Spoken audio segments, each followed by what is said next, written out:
Aku selalu dituduh mandul, dicaci, diremehkan, bahkan dijadikan kambing hitam rumah tangga. Tapi kenyataannya, aku bisa hamil, bukan dari suamiku, melainkan dari sopir pribadiku sendiri. Ini adalah kisahku, kisah seorang perempuan yang dari luar terlihat beruntung, tapi di dalamnya menyimpan luka yang jarang orang tahu. Aku menikah dengan seorang bupati. Semua orang di kota kecil ini mengenalnya.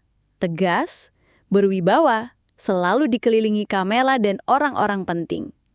Di mata warga, aku adalah istri yang beruntung. Hidup di rumah megah, punya segalanya, mobil mewah, asisten rumah tangga, bahkan orang-orang selalu menunduk hormat setiap kali aku lewat. Tapi, apa gunanya semua itu? Kalau di dalam rumah, aku merasa sendirian. Suamiku sibuknya tak pernah ada habisnya. Pagi sebelum matahari terbit, dia sudah rapat dengan tim. Malam, pulang pun hanya sebentar, lalu keluar lagi menghadiri undangan ini itu. Kalaupun ada di rumah, pikirannya masih melekat pada pekerjaannya. Kadang aku menatap kursi makan di depanku yang kosong. Makan malam dengan piring berisi lauk lengkap, tapi tanpa suara percakapan. Seringkali aku menghela napas panjang, lalu memaksakan senyum jika ada staf rumah yang melihat. "Bu, Tapak pulang agak larut. Ada acara dengan pejabat provinsi." Begitu kata ajudannya suatu malam. Aku hanya mengangguk, pura-pura biasa saja. Padahal di dalam hati, aku ingin sekali berkata, "Bisakah sesekali kau pulang lebih awal, hanya untuk makan bersamaku?" Tapi aku tak pernah punya keberanian. Aku tahu posisinya.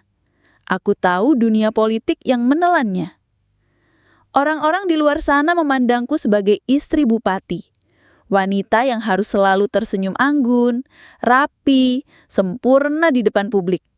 Mereka tak tahu, di balik pintu rumah besar ini, aku hanyalah seorang perempuan biasa yang butuh ditemani, butuh dirangkul, butuh dicintai. Dan aku tak pernah tahu bahwa rasa sepi ini suatu hari akan menyeretku pada jalan yang tak pernah kubayangkan sebelumnya. Kesepian itu makin hari makin menusuk. Rasanya rumah besar ini berubah jadi penjara. Ada banyak orang, staf rumah tangga, ajudan, sopir pribadi, tapi tak ada seorang pun yang benar-benar menemaniku. Yang lebih menyakitkan, keluarga besar suamiku mulai menuntut.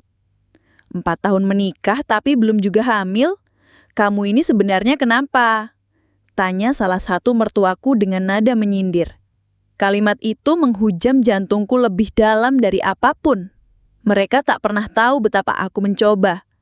Betapa aku berharap setiap bulan ada kabar bahagia. Tapi kenyataan terus mengecewakan. Dan setiap kali, aku jadi kambing hitam. Aku yang dianggap mandul. Aku yang dituding kurang berusaha. Sementara suamiku, diam saja. Bahkan suatu malam saat aku memberanikan diri bicara dengan suara bergetar, "Pa, orang-orang mulai menekan aku. Apa kita harus periksa bareng-bareng?" Dia hanya menatapku sekilas lalu menjawab dingin, "Aku sibuk. Jangan bawa hal pribadi di saat aku banyak kerjaan." Aku terdiam, seperti dicekik kata-katanya sendiri. Dari situ aku mulai belajar menelan luka dalam-dalam. Senyum tetap kutampilkan di depan publik. Gaun indah tetap kupakai di acara resmi. Tapi di balik itu semua, aku seperti boneka kosong. Hanya ada satu orang di rumah itu yang terkadang membuatku merasa terlihat. Dia bukan keluargaku, bukan kerabatku, bukan siapa-siapa. Dia hanyalah sopir pribadi kami, yang setiap pagi mengantarku ke pasar atau sekedar berjalan-jalan.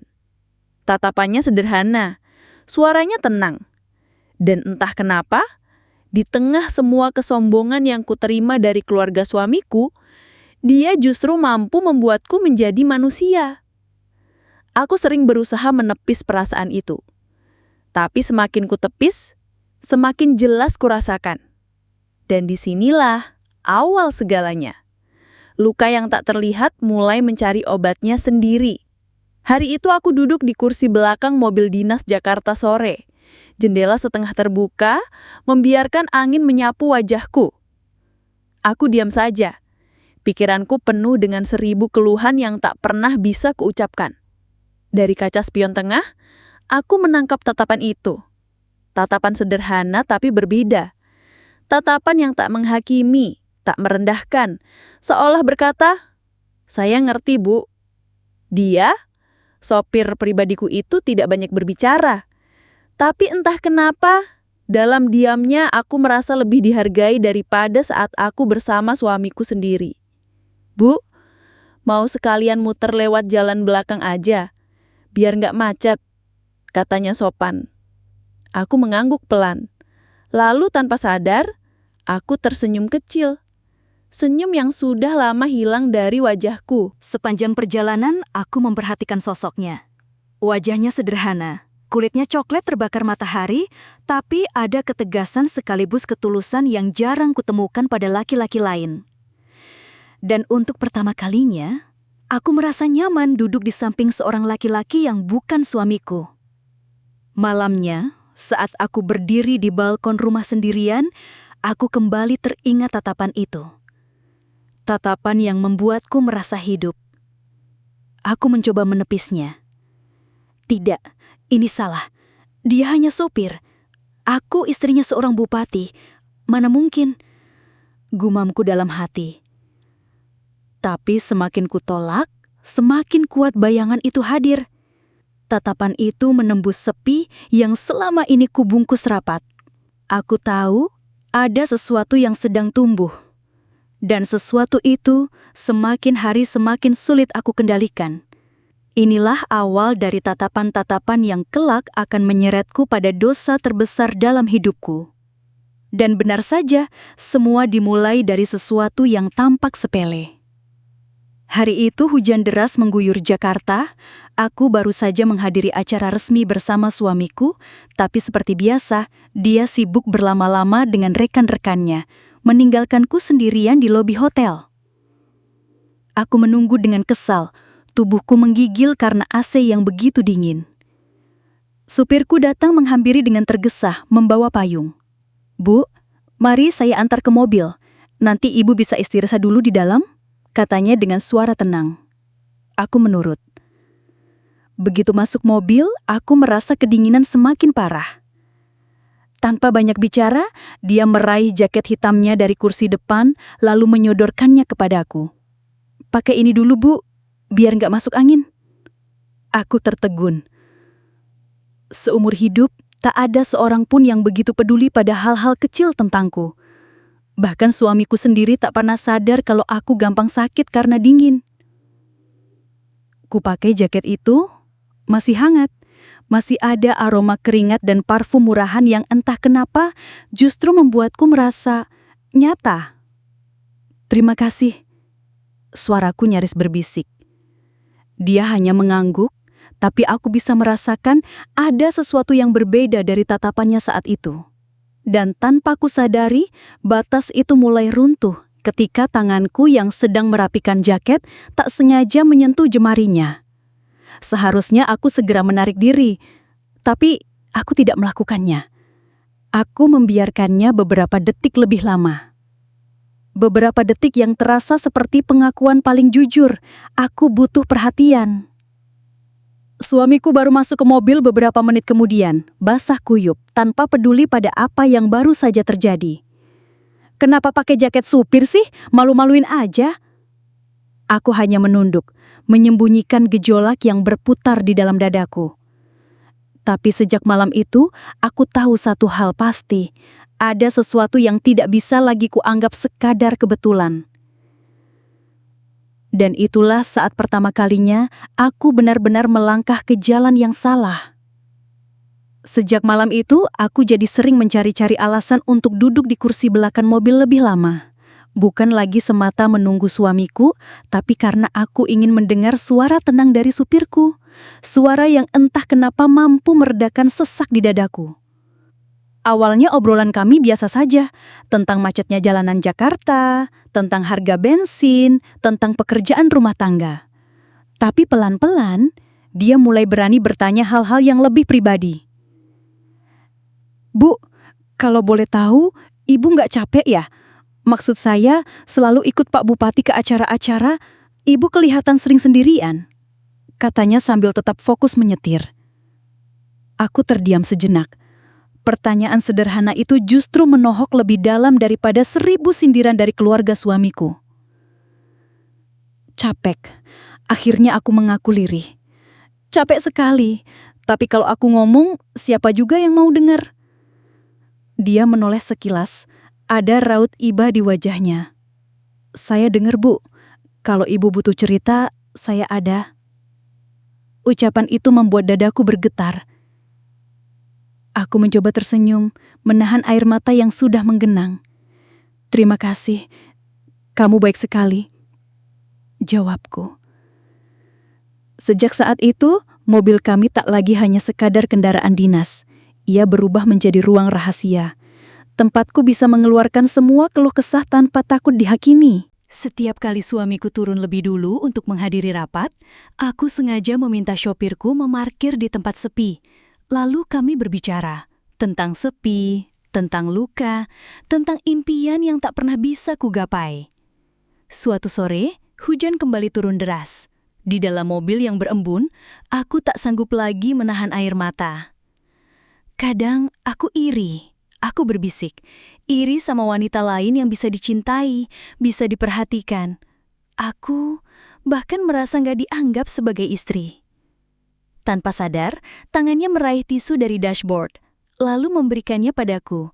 Tapi saat jemariku menyentuh tangannya, kali ini dia tidak menarik diri.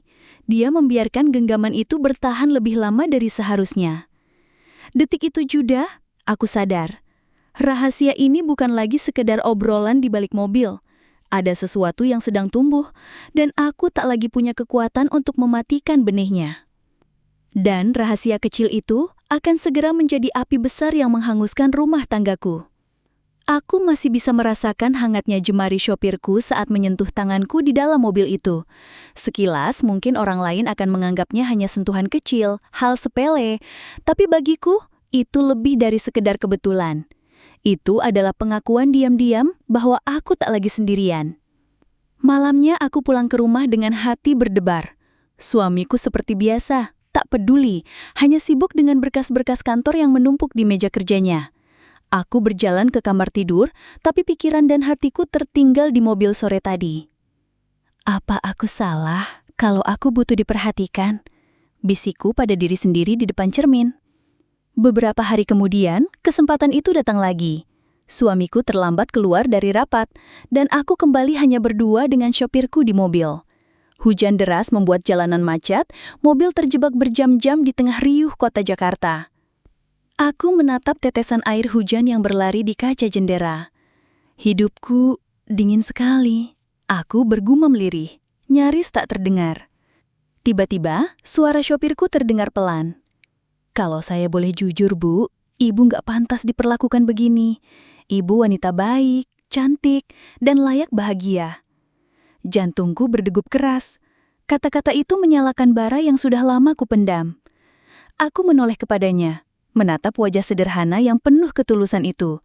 Entah kenapa, dalam keheningan hujan, aku merasakan sesuatu yang tak pernah kudapatkan dari suamiku, kehangatan.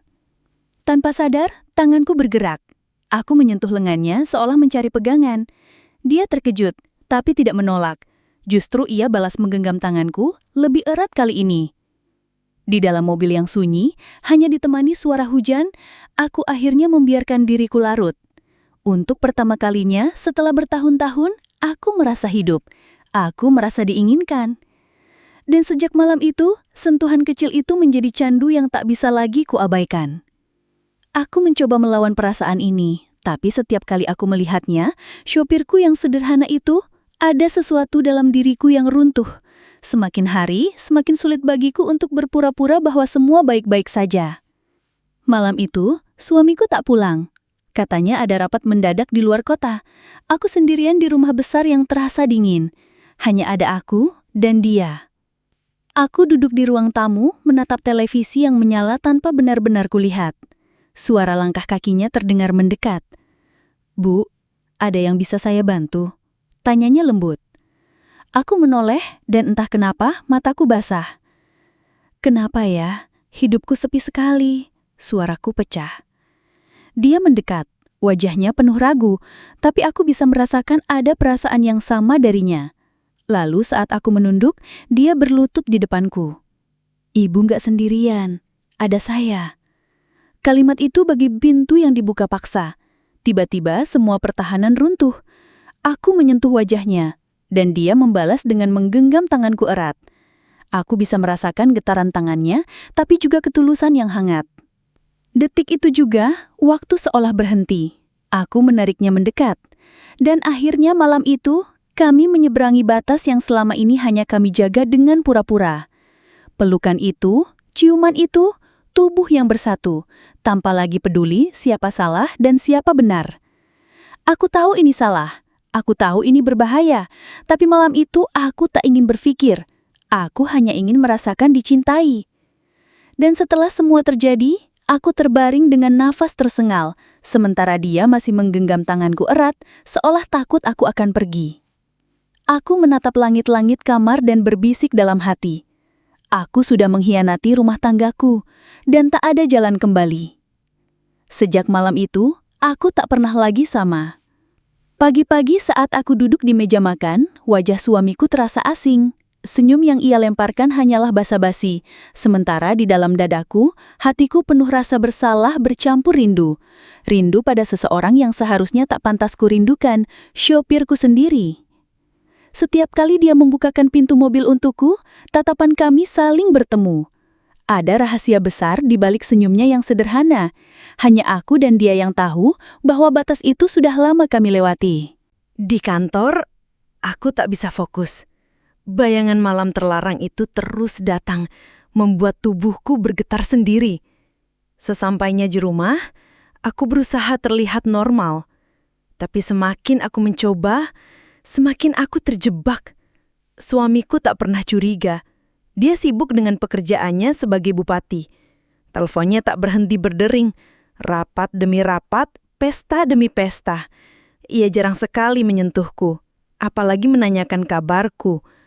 Aku hanyalah hiasan dalam hidupnya, istri yang harus tampak sempurna di mata publik. Dan di sela semua kesibukan itu, aku menemukan kehangatan dari seseorang yang justru seharusnya tak terlihat di rumah ini. Supirku. Malam-malam berikutnya, kami semakin sering bertemu diam-diam. Kadang di garasi, kadang di ruang belakang, bahkan pernah di mobil yang diparkir di sudut halaman. Setiap sentuhan membuatku semakin lupa diri. Namun di balik semua itu, ketakutan mulai merayap. Aku takut jika rahasia ini terbongkar. Aku takut jika orang-orang tahu. Tapi yang paling menakutkan, aku takut aku sendiri tak lagi bisa berhenti. Dan malam itu setelah kami selesai berpelukan, dia menatapku dengan mata yang dalam dan berkata lirih, "Bu, kalau suatu hari rahasia ini terbongkar, apa Ibu masih akan tetap memilih saya?" Pertanyaan itu menusukku dalam-dalam. Aku terdiam, tak sanggup menjawab. Karena di lubuk hati terdalam, aku sendiri pun belum tahu jawabannya. Hari-hari setelah itu terasa semakin berat. Aku mencoba menjalani rutinitas seperti biasa. Tersenyum di hadapan orang banyak, mendampingi suami di acara-acara resmi, bahkan tetap mengurus rumah tangga dengan wajah tenang. Tapi di balik semua itu, ada rahasia yang semakin sulit kusembunyikan. Tubuhku mulai memberi tanda-tanda aneh. Aku sering merasa mual di pagi hari, kepalaku pusing, dan perutku terasa berbeda.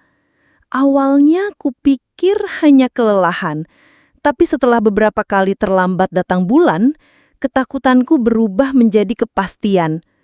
Aku hamil. Tanganku gemetar saat melihat 2 garis merah di tespek, napasku tercekat. Bayi ini bukan anak suamiku, Bayi ini adalah buah dari dosa yang kulakukan bersama supirku. Dunia seakan runtuh di hadapanku. Bagaimana aku harus menghadapi kenyataan ini? Suamiku pasti akan marah besar. Keluarganya yang sejak awal sudah meremehkanku karena dianggap mandul akan menertawakanku habis-habisan jika mereka tahu kebenarannya. Malam itu, aku memberanikan diri memanggilnya, supirku.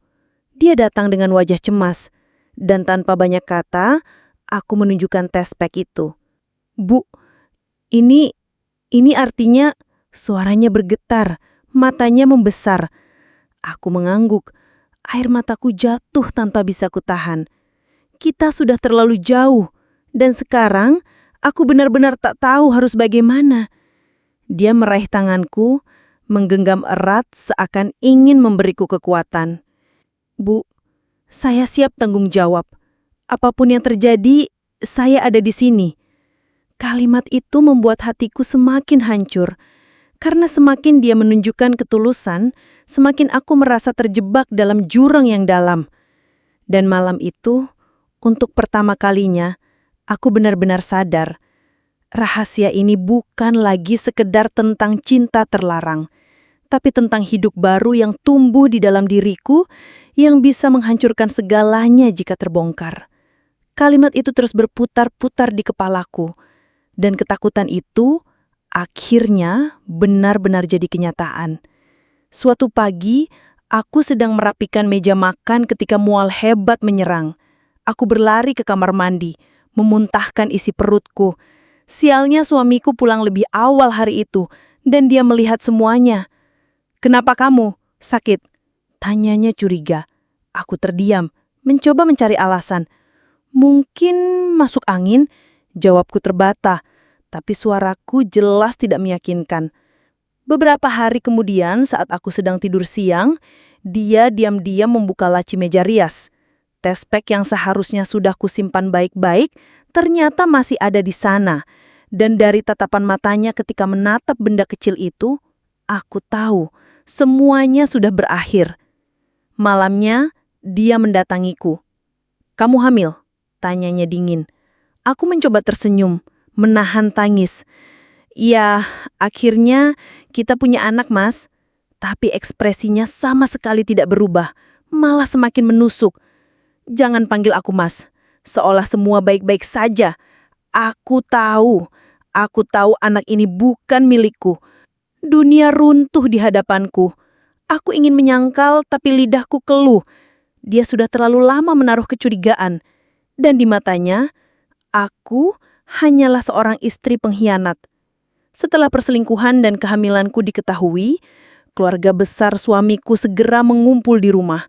Mereka marah, berteriak, menyalahkan aku seperti biasa. Perempuan ini berani-beraninya mempermalukan keluarga kita, teriak salah satu ipar. Suasana langsung meledak. Suara teriakan, caci maki, tangisan, semua bercampur jadi satu. Aku berdiri di tengah-tengah mereka. Tubuhku gemetar, perutku seperti diremas. Aku hanya bisa menangis. Tubuhku gemetar. Tapi kali ini aku tidak diam. "Kalian salah besar." Suaraku pecah namun tegas. "Aku memang hamil, tapi tahukah kalian apa artinya? Itu berarti selama ini aku bisa punya anak. Jadi, siapa sebenarnya yang mandul?" Ruangan langsung hening. Semua mata menoleh ke arah suamiku. Wajahnya pucat, urat di lehernya menegang. "Apa maksudmu?" Suaranya bergetar, penuh amarah bercampur ketakutan. Aku menatapnya dalam-dalam. Selama 4 tahun ini, aku selalu dijadikan kambing hitam. Semua menyalahkanku karena kita tidak punya anak. Tapi kenyataannya, sekarang aku hamil. Bukan karena dirimu, tapi karena orang lain. Pikirkan baik-baik, Mas. Siapa sebenarnya yang mandul? Suasana meledak. Suara bisik-bisik berubah jadi sorakan. Mertuaku menutup wajahnya dengan tangan. Ipar-iparku saling pandang dengan ekspresi tak percaya. Suamiku terdiam, lalu menghantam meja dengan keras. "Diam! Jangan pernah hina aku seperti itu!" teriaknya. tapi aku bisa melihat matanya. Takutan, benci, marah, dan malu bercampur jadi satu. Aku sadar, kata-kataku adalah pedang bermata dua. Aku membela diri, tapi di saat yang sama, aku menusuk harga dirinya paling dalam. Dan sejak malam itu, rumah kami tak lagi jadi rumah. Hanya medan perang antara aku, dia, dan kebenaran yang telanjur terbuka. Hari-hari setelah pengakuanku berubah menjadi neraka. Suamiku tak lagi menatapku dengan mata penuh cinta. Yang ada hanyalah pandangan kosong, penuh luka, bercampur dendam. Keluarga besarnya menjauh. Mereka malu, tapi juga tak berani lagi menuduhku. Untuk pertama kalinya, aku merasakan pembalasan kecil. Mereka bungkam. Tidak ada lagi tudingan bahwa aku mandul. Justru kini mereka diam-diam membicarakan suamiku, bahwa ternyata dialah yang tak mampu memberi keturunan. Ironisnya, rasa menang itu tak benar-benar membuatku lega. Karena setiap malam, aku harus menatap wajah seorang pria yang dulu kucintai, kini hancur harga dirinya karena rahasia yang terbongkar. Dia masih marah. Kadang diam berhari-hari. Kadang meledak tanpa alasan. Tapi yang paling menusukku adalah tatapannya. Tatapan seorang laki-laki yang merasa kalah, bukan pada dunia, tapi pada istrinya sendiri. Sementara di dalam tubuhku, darah daging yang bukan miliknya tumbuh semakin kuat. Setiap kali merasakan tendangan kecil di rahimku, aku sadar aku telah melangkah sejauh ini dan tak ada jalan kembali. Apakah aku menyesal? Entahlah, yang ku tahu, kesepian telah menyeretku pada dosa, dan dosa itu kini berubah menjadi nyawa. Dan malam itu, ketika aku berdiri di depan jendela, menatap langit Jakarta yang penuh lampu kota, aku berbisik pada diriku sendiri. Perselingkuhan ini memang menghancurkan segalanya, tapi juga membuktikan satu hal. Aku bukan wanita mandul. Aku hanya wanita yang terlalu lama dibiarkan sendiri. Lalu aku memejamkan mata, membiarkan air mata terakhir jatuh. Dulu, aku selalu dituduh mandul, dicaci, diremehkan, bahkan jadi kambing hitam rumah tangga oleh keluarga besar suamiku. Tapi kenyataannya apa? Aku bisa hamil, bukan dari suamiku, melainkan dari sopir pribadiku sendiri. Tulis pendapatmu di kolom komentar. Kalau kamu jadi aku, pilih bertahan dengan suamiku yang seorang bupati, atau mulai hidup baru dengan pria yang benar-benar mencintaiku. Dan jangan lupa like dan subscribe kalau kamu suka kisah ini.